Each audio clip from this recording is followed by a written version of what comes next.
Tanong ka muna ng abogado. Okay lang po, kayang-kaya kong magtanong sa abogado. Guilt is personal. Bago sa pandinig ni Libayan yan.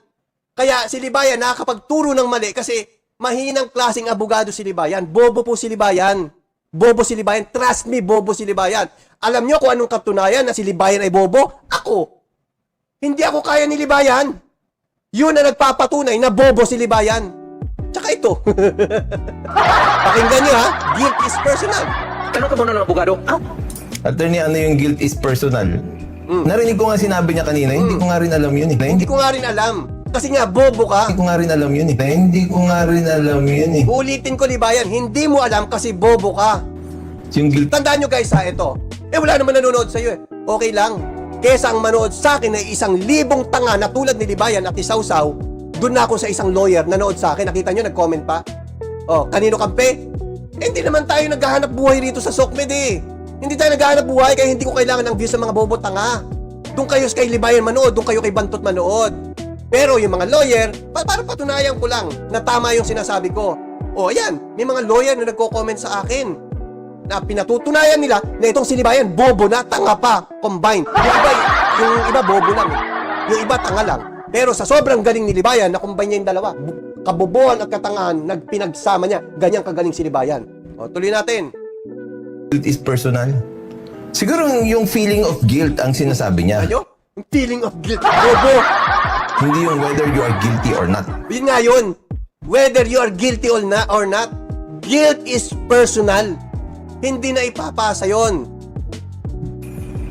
Yung feeling of guilt siguro. Doon ko lang may papalusot yun kung ako si Bato. Nadamay pa si Bato. Pero ay Paano rin pagtatanggol ni Bato? Ikaw, ang tanong ko sa'yo, kaya mo bang ipagtanggol? Yung kliyente mo, natatalo dahil sa kabubuhan mo eh. Malas ang kukuha rito. Malas. I also don't understand kung ano yung sinasabi niya.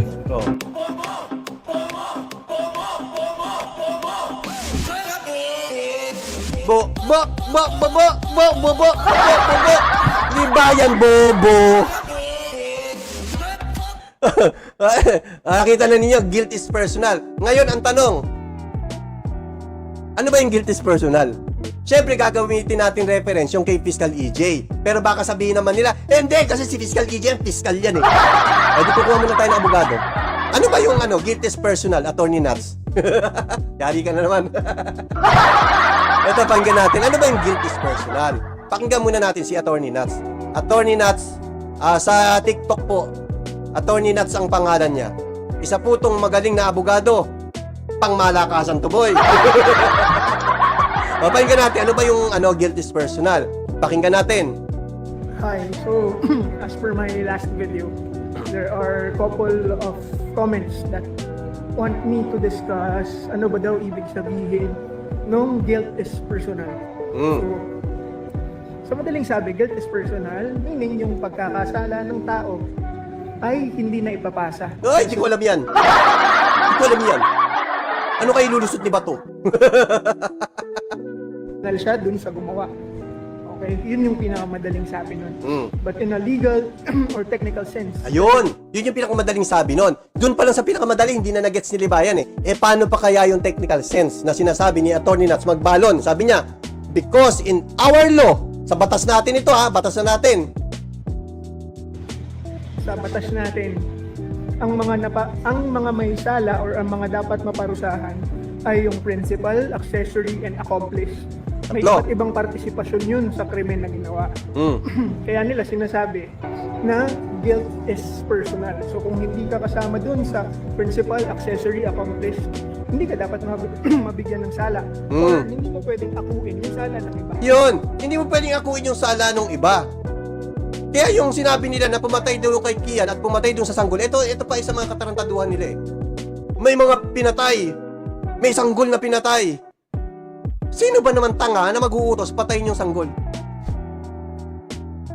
Sige nga, sino ang nasa matinong pag-iisip na utusan patayin yung sanggol?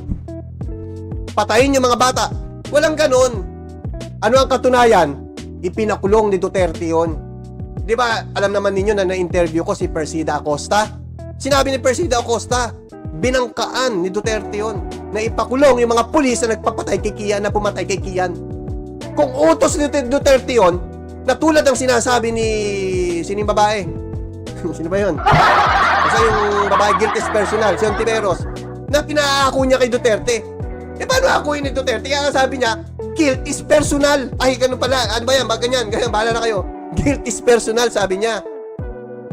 Hindi na-gets ni Libayan yung kasi bobo si Libayan. Kung paanong hindi na-gets ni Ontiveros, si Ontiveros okay lang eh. Kasi si Ontiveros po ay hindi lawyer. Si Libayan, lawyer yan, bobo lang.